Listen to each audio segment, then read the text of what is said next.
boy and his mom wait at the school bus stop for the bus to come and take the little boy to school. As they wait there, or as the school bus approaches, the little boy becomes shy and timid, but the mom is hoping that by going to school, this will help the little boy open up a little more by being around people. The school bus arrives and the mom helps the boy onto the bus, waves goodbye to him, turns around, and then wipes a tear away from her cheek. Meanwhile, the same little boy is walking down the aisle of the school bus trying to find an open seat, only to be faced with kids telling him that their seat is taken by another rider down the line.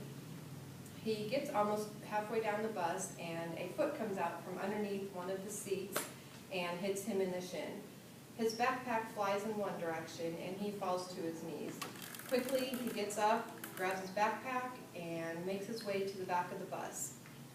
He finds an empty seat in the back of the bus and sits in it where he doesn't have to worry about sitting next to someone else because it's a single seat.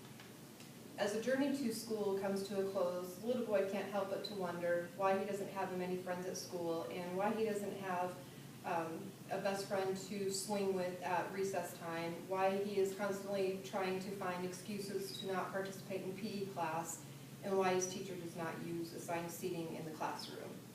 If somebody only knew why. Today I intend to explore a variety of ways to prevent bullying. By becoming a teacher, there are numerous ways you can prevent bullying in classroom. I will talk about the ways to become a teacher, statistics associated with becoming a teacher, and how this can help to prevent bullying in the classroom. I have obtained a bachelor's degree in education, and I am now working on my master's degree in education. I have taken numerous courses which provide me with the insight on preventing bullying in the classroom. I have spent hours in classrooms watching actual teachers and learning from them on how they prevent bullying in the classroom. The requirement for teaching varies state by state, but the basic degree that is required is from a 4-year university. The state of Kansas pretty much coincides with this requirement according to the Kansas Department of Education website.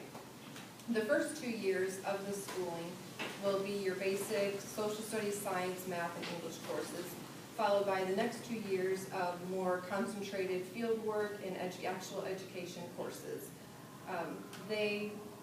These courses where you'll have opportunities to be in a classroom and learn from actual teachers and find out what they do to help prevent bullies in the classroom and deal with issues or problems that arise. Throughout these 4 years, it's very important that you take caution and prepare your portfolio. This portfolio is a compilation of the 4 years in school, and it contains actual lessons plans written by the student, the amount of hours you actually spent in an actual classroom, and anything else that that the classes that you take have required you to put in your portfolio.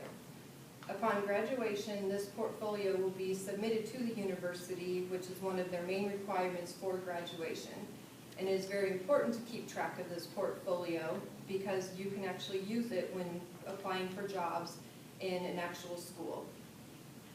The bonus side to this is that many of the lesson plans and curriculum that you have developed as a teacher candidate will be graded by a professor and critiqued by a professor, so they can be changed or, depending on how you want to intertwine them with your actual lessons when you become an actual teacher.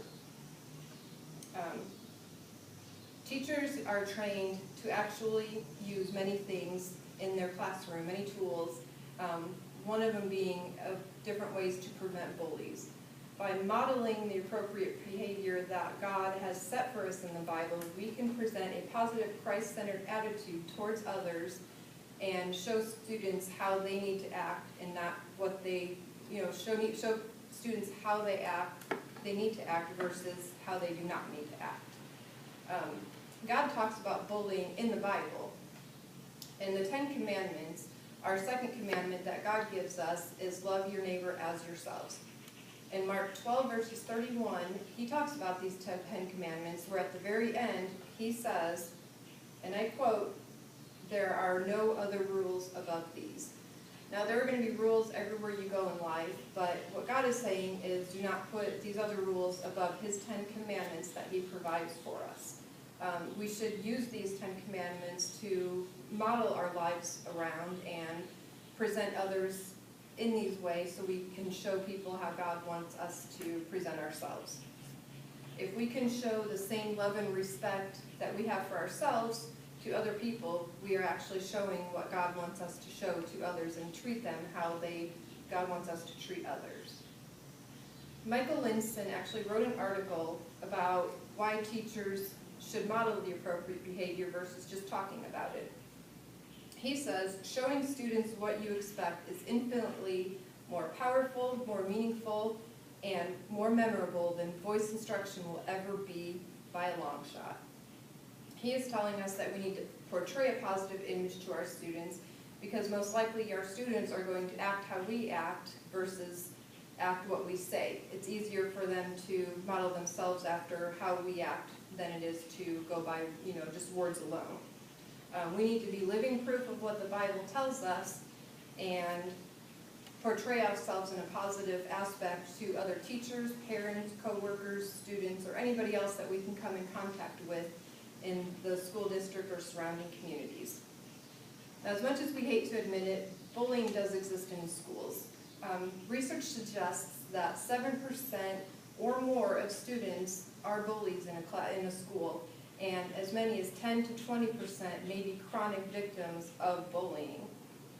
Now, this figure doesn't seem like it would be, all that big, but if we take an average elementary school, I made the one ABC Elementary with kindergarten through 5th grade classes. On average, there's going to be about 18 classrooms with about 25 students each.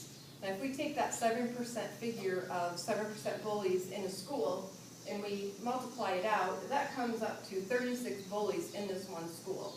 And if we take the other figure of 10 to 20% of bullies, or chronic victims of bullying, that averages out to 68 students in this one school alone being bullied by these 36 kids. And that figure is outrageous.